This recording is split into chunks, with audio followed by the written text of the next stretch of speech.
જય માતાજી, જય ભવાની મિત્રો, આપ જાણો જ છો કે ચોકારી ગામની અંદર સુથારીપુરા નામનું એક પરું છે. ત્યાં ઘડી સ્કૂલની અંદર ઘણો પ્રોબ્લેમ થઈ રહ્યો છે કે સ્કૂલ 2 વર્ષ પહેલાં તો તોડી જ નાખી. હવે અત્યારે શું થયું છે?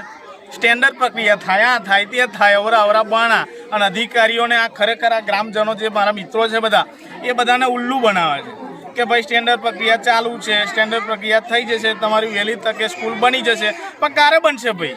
ભવિષ્ય આજે બાળકોનું આજે છે, પછી આ તો 1-2.5 વર્ષ એમનું બગડ્યું. તો તમારો વિચાર એ જ છે કે બાળકો ના બને એવો વિચાર છે કે પછી શું વિચાર છે એ તો અમને ખબર નહીં. પણ ખાસ ધ્યાન રાખજો, યાદ રાખજો કે આ જ બાળકોનું ભવિષ્ય કંઈક જુદું હશે અને ભણતરમાં ભણશે અને ભવિષ્યમાં આ જ બાળકો કંઈક અલગ બનશે. યુવા સેના ગુજરાત ભવિષ્યની અંદર મોટું આંદોલન કરશે. 10 વીકની અંદર આ સ્કૂલ બનાવવામાં નહીં આવે તો મોટું આંદોલન થશે. આ યાદ રાખજો અને વહેલી તકે શાંતિથી સમજી જાઓ તો સારું છે, બાકી મજા આગળ નહીં આવે.